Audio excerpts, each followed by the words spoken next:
Salut à tous, j'espère que vous allez bien. Donc aujourd'hui on se retrouve pour le premier épisode de la série que je vais lancer sur Instagram. Donc on va créer deux comptes Instagram uniquement, ensuite on en créera d'autres par la suite. Mais là je vais commencer avec deux comptes dans la niche des chiens. On va vendre un produit digital dans la niche des chiens grâce à System.io. On va faire une page de vente dessus. On va acheter un nom de domaine sur eBrandly pour faire des redirections d'une URL A à une URL B. Par exemple, si on achète le nom de domaine conseil de chien conseil-de-chien.com slash cadeau, ça va rediriger sur ecommarder.system.io et ce qui va permettre en fait d'avoir un seul et unique nom de domaine qui va rediriger sur une autre plateforme. Donc comme System.io, c'est une plateforme qui est vraiment très puissante, mais il y a un souci qu'il y a derrière, c'est qu'on ne peut pas avoir de nom de domaine dessus. Moi derrière, je préfère parce que c'est plus simple d'avoir un seul compte System.io et d'avoir tous les tags directement gérés dessus. Dans tous les cas, de toute façon, on le verra dans les futures vidéos. Là, pour l'instant, on va juste, dans la première vidéo, on va créer les comptes Instagram. On va ensuite modifier les 2-3 paramètres qu'il y a à mettre en place. Ensuite, on va automatiser tous ces comptes-là et on va pouvoir commencer à avoir la page de vente et tout le système derrière qui va en fait servir d'une stratégie de base des comptes Instagram, ensuite d'une création d'une communauté par la revente de produits digitaux. Ce qui est vachement intéressant derrière, c'est qu'on va pouvoir, avec 0 € de moyens, du moins très peu, parce que System.io, ça coûte quand même 27 € par mois. C'est rien du tout comparé à certaines plateformes comme ClickFunnels, qui coûtent 200 à 300 €. Certaines personnes vous la recommandent. Elle est très bien, cette plateforme-là, sauf que pour moi, quand on commence, on n'a pas besoin d'avoir autant de fonctionnalités que sur ClickFunnels. Sur System.io, on a toutes les fonctionnalités basiques qui sont très utiles et ça sert très bien. Donc là, on va créer nos deux comptes. Donc là, j'ai créé déjà deux comptes adresse Gmail juste avant la vidéo pour éviter en fait de perdre du temps là-dessus. Moi, ce que je fais généralement, c'est que je prends un nom comme ça et ensuite je mets 01, 02, 03, 04 avec le même mot de passe à chaque fois, ce qui va me permettre d'avoir comment dire, une idée à chaque fois du compte. En fait, c'est complètement débile d'avoir des comptes à chaque fois différents sur Gmail. Moi, je préfère en avoir un seul et unique. Et puis, je mets 01, 02. Et après, par la suite, je me mets un bloc-notes avec toutes les adresses mail qui correspondent à tel compte Instagram. Donc là, on va partir sur conseil de chien. Par exemple, je ne sais pas s'il est disponible. Je vais faire un compte conseil de chien et l'autre astuce de chien. Donc là, on peut voir qu'il est disponible. On va le copier-coller dans le nom d'utilisateur. On va juste copier avant l'adresse mail pour qu'on puisse modifier. Le mot de passe, on va mettre un mot de passe. Tac. Voilà, ensuite on fait suivant. 18 ans ou plus.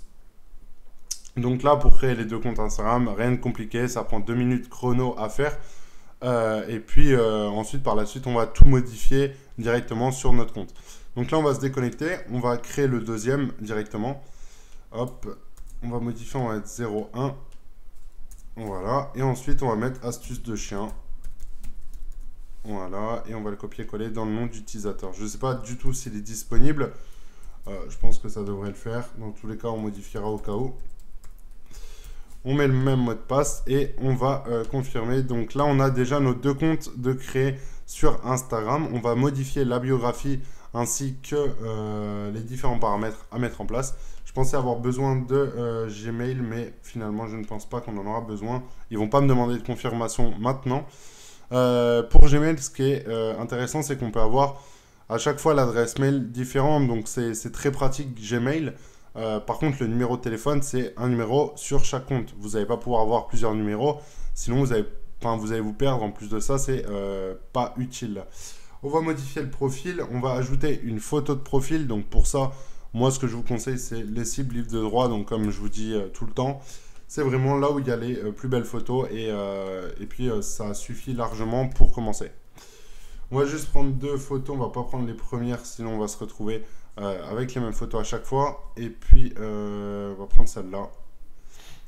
Donc là, rien de compliqué. On télécharge les deux photos. Et puis, ce que vous pouvez faire, c'est vous pouvez aussi créer un logo, par exemple, pour chaque compte. Sauf que là, ce que je veux vous montrer, c'est qu'avec très peu de moyens et rapidement, on peut commencer à avoir un business qui est rentable. On va prendre celle-là aussi. Elle me paraît bien avec un fond blanc derrière, enfin un fond blanc grisonnant. Voilà, donc là, on va mettre une première image dessus. Donc, elle est ici. On va prendre celle-là. Et puis, on va faire la même chose sur l'autre compte. Donc là, on va déjà en faire un qu'on va finir. Et puis, on va ensuite, par la suite, les automatiser sur Jarvis.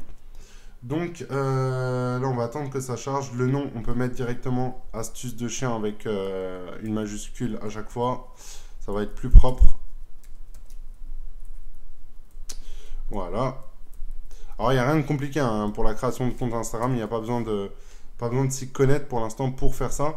Donc là, on a tout qui est bon. Le site web, on le mettra par la suite, ainsi que la biographie. La biographie, on mettra la même sur les deux comptes, je pense. Ça sera très très bien. Ensuite, on va quitter astuce de chien. On va aller sur conseil de chien. Alors, on va se connecter.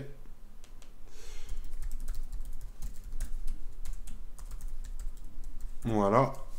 Et puis, on va ajouter l'image de profil à ce compte-là pour qu'on puisse avoir les deux bases sur les deux comptes. Donc, conseil de chien. Donc là, moi, ce que je fais, c'est généralement ça, en fait. C'est que je prends des noms qui donnent pas spécialement un nom de marque, en fait, derrière. Moi, je veux plus paraître comme un blog ou quelque chose qui donne des conseils et astuces. Je trouve que c'est intéressant. Et sur beaucoup de comptes, j'ai ce petit rappel-là qu'à la fin, je mets le nom de la niche. Donc, par exemple, conseils en cuisine, astuces en cuisine, conseils sur les animaux, conseils, astuces sur les animaux. Je trouve que quand on a un compte comme ça, on peut se permettre de vendre n'importe quoi, faire de l'affiliation sur n'importe quoi. Et c'est vraiment utile par la suite d'avoir un compte comme ça pour les SEO, c'est aussi intéressant. Donc voilà, on va ajouter la deuxième image. Et puis on va ensuite se retrouver dans la partie 2 où je vais mettre l'automatisation des comptes. Donc là, ce qu'il faut comprendre, c'est que les comptes sont récents. Alors je ne sais pas pourquoi ça n'a pas fonctionné pour l'image. Peut-être qu'elle est trop grande, je ne pense pas. On va essayer de la rajouter.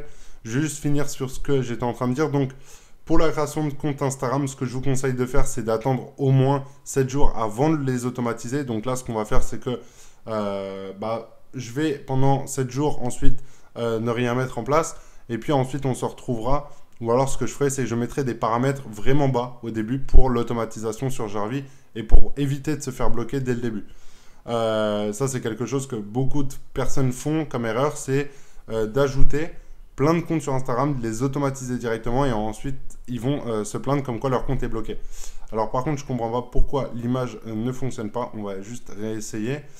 Ça doit venir de l'image, je pense, qui est trop grande. On va juste la redimensionner. Redimensionner.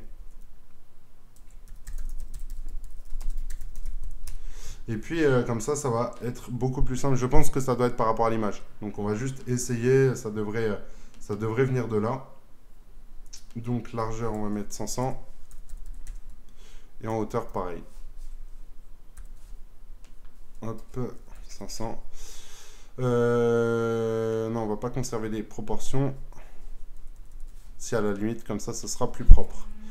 Donc là, vous voyez, on peut avoir aussi des problèmes sur une simple photo. Donc je pense que ça vient de la taille qui est trop grosse ou alors le format qui n'est pas bon. Mais là, en la téléchargeant, je pense qu'on devrait ne plus avoir de problème à ce niveau-là. Donc on va aller la télécharger. Elle doit être téléchargée en ce moment. On va aller juste voir si elle est prête. Elle est en cours de téléchargement. On va l'importer et puis ça sera bon. Elle est ici. Déjà, le format serait un petit peu plus... voilà, donc là, c'est tout bon, ça fonctionne. On peut quitter la page. Je vais juste aller voir pour astuce de chien si ça a fonctionné. Astuce de chien. Donc voilà, au cas où, si vous voyez qu'une image ne fonctionne pas sur Instagram, allez sur l'URL ici et puis redimensionnez-la directement. C'est très simple. Vous voyez, ça c'est vraiment quelque chose que j'aime à travers ce métier, juste une petite aparté. Mais là, par exemple, en l'occurrence, on a un problème sur la dimension et la taille. Ça peut que venir de là. Vous voyez, comme je disais, c'est vraiment intéressant, encore une fois, d'avoir des petits problèmes comme ça. Ça permet vraiment de résoudre un maximum de soucis. Mais il n'y a rien de compliqué. Là, par exemple, je savais que l'image, ça venait soit du format. En l'occurrence, c'était du format JPEG. La taille était sûrement trop grosse pour une photo sur Instagram en termes de photo de profil. La photo de profil, il faut savoir qu'elle est vraiment très petite sur mobile. Donc, elle n'a pas besoin d'être en grosse résolution pour avoir une belle image. Donc là, j'ai juste à la redimensionner et puis la rajouter. Et voilà, le tour est joué. Il n'y a rien de compliqué. Donc, si vous avez un problème sur les images, parce que moi je vous conseille également de prendre des images sur Pexel. Donc au cas où si vous avez un problème à ce niveau-là, ce que vous pouvez faire, c'est d'aller directement ici, donc au moment du téléchargement, et de prendre par exemple la taille médium ou large, mais pas de prendre la taille originale. Je pense qu'elle est beaucoup trop grosse en termes de taille et de format. Et pour l'importer sur Instagram, je pense que ça va poser problème. Donc voilà pour la première vidéo du défi. On va ensuite automatiser les comptes dans la deuxième vidéo. Donc là, on va commencer à rentrer un petit peu plus dans les détails importants. Là, je vous ai parlé un petit peu de la stratégie, comment j'allais mettre en place le process. Donc j'espère vraiment que vous allez suivre à la lettre ce que je vais vous indiquer dans les différentes vidéos, pour que vous aussi, de votre côté, vous puissiez avoir un business qui est rentable avec très peu de budget. Et vous allez voir que derrière, on va vendre des produits qui sont assez chers, avec encore une fois beaucoup de valeur ajoutée. Et ça a très bien fonctionné. Donc je ne vais pas vous dire qu'on va faire 150 000 euros avec des simples petites formations et des comptes Instagram comme ça. Loin de là, hein. Mais en tout cas, on peut facilement se tirer un salaire au bout d'un mois, je pense, de mise en place de ces comptes. Après, on peut aussi faire de l'affiliation sur, par exemple, une boutique Shopify qu'on a à côté. Enfin, quand je dis de l'affiliation, c'est de driver du trafic grâce à nos comptes sur notre boutique. On peut faire aussi beaucoup d'articles de blog et de la redirection pour avoir un SEO optimisé sur un blog. Enfin, il y a énormément de choses à faire. Encore une fois, c'est pour moi la meilleure solution pour commencer un business en ligne. Donc voilà pour cette première vidéo. J'espère que ça vous a plu. On se dit à demain pour la vidéo du défi. Et puis moi, je vous souhaite une très bonne journée. Et je vous dis à demain. Ciao, ciao.